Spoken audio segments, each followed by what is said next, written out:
आणि सुपरफास्ट बातम्यांच्या आढाव्याच्या नंतर आता काही सविस्तर घडामोडी सुद्धा जाणून घेऊयात। शशांक आणि लता हगवणेला उद्या म्हाळुंगे पोलीस अटक करणार आहेत।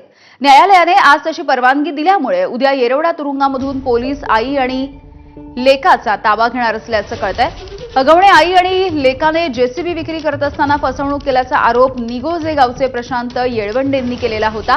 2022 पासून ॲडव्हान्स आणि कर्जाचे हप्ते फेडण्यासाठी प्रशांत यांनी 11,70,000 रुपये लता हगवणे यांच्या खात्यावरती टाकलेले आहेत। मात्र काही महिन्यांमध्येच बँकेने प्रशांत यांच्याकडून जेसीबी ताब्यात घेतला।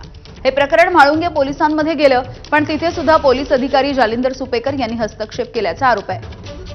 मात्र आता वैष्णवीच्या प्रकरणाच्या नंतर मात्र जागे झालेल्या पोलिसांनी गुन्हा दाखल केला आहे। तर नेमकं या प्रकरणाच्या संदर्भात प्रशांत येळवंडेंसोबत बातचीत केली आमचे प्रतिनिधी नाझीम मुल्ला यांनी। आपण प्रशांत यांच्याशी बोलणार आहोत।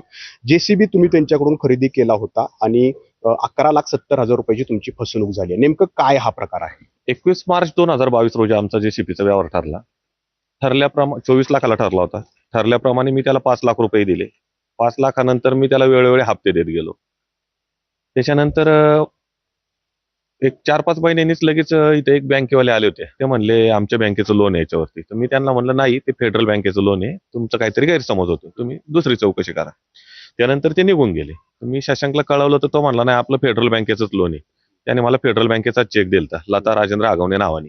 म्हणजे लता यांच्या अकाउंटमध्ये तुम्ही पैसे देत होता? हो, लता राजेंद्र हगवणेच्याच अकाउंटला मी सगळे पैसे दिलेत। त्याच्यानंतर मग मला चाकणला काम आलं ऑगस्टमध्ये। तर मी चाकणला काम करण्यासाठी जात असताना खांडेबारांच्या गोडाऊनला मशीन ती जमा केली। तिथं मशीन ओढून नेलं। मी चौकशी केली तर त्या मशीनवरती 100% इंडसइंड बँकेचंच लोन होतं, पण ह्यांनी मला फसून फेडरल बँकेला पैसे घेत होता। ते पैसे तो तिथं बँकेत भरतच नव्हता। मग मी लगेच तत्काळ पोलीस स्टेशनची धाव घेतली, तक्रारी अर्ज दाखल केला, त्याला बोलावण्यात आलं। तर 5 लाख रुपये द्यायचं त्याने तिथं कबूल केलं। तर त्या बाहेर आल्यानंतर गीते साहेबांच्या ऑफिसमधून बाहेर आल्यानंतर तो म्हणला, मी काय तुला पैसे देत नाही, तुला काय करायचं ते कर। वेपनवरती हात ठेवणे, वारंवार वेपन दाखवणे, ते त्याचे प्रकार चालू झाले। त्याच्यानंतर तर त्याच्या वडिलांनी त्याला विचारलं की मशीन चालवायला दिलं तर किती पैसे भेटतात? त्यांनी सांगितलं 1 लाख रुपये। तर मग म्हणला यांच्याकडे किती महिने मशीन होती? तर ते म्हणला 14 महिने। मग 14 महिन्याचे 14 लाख रुपये होतात त्यांच्या हिशोबाने। तर 14 लाखामधले 12 लाख रुपये माझे त्यांना गेलेले आहे। मग त्याचे वडील म्हणले, तूच आम्हाला 2 लाख रुपये दे। म्हणजे उलट तुमच्याकडूनच पैशाची मागणी? परत माझ्याकडूनच पैशाची मागणी केली, त्याच्याकडून 2 लाख रुपये घेऊन ते काय असेल ते व्यवहार संपवून टाक। त्याच्या वडिलांनी असे ट्रीट केली। मग त्यांचे एक पाहुणे आहेत, त्यांना मी मध्यस्थी टाकून त्यांना 12 डिसेंबरला परत त्याच्या वडिलांबरोबर मिटिंग केली। तर मग 3.5 लाख रुपये द्यायचं कबूल केलं। ते पण तो पैसे देत नव्हता। आज तगाईत मी त्यांना फोन करत होतो, तरी त्यांनी काही तिघांनी फोन उचलले नाही। म्हणजे जीवे मारण्याची सारखी डायरेक्ट, सर तुला कळत नाही का, आम्ही काय तुला पैसे देणार नाही, तू काय विनाकाराने करतो? पण त्याच्या आई म्हणायचे की बा मी तुला पैसे पण त्याला द्यायला सांगतो। यात काय हस्तक्षेप कुणाच झाल्याचं दिसतंय या प्रकरणात? 100% झाला असेल, कारण त्याने मला चौकीला सांगितलंच होतं, माझे मामा ऍडिशनल सीपी आहे, आमच्यावरती वर्धा असते। त्यांनी पण तिथं पोलीस स्टेशनमध्ये फोन वगैरे केला किंवा त्यांच्या वरिष्ठांना, म्हाळुंगे पोलीस स्टेशनच्या वरिष्ठांना कुणाला फोन करून तिथं हस्तक्षेप केला?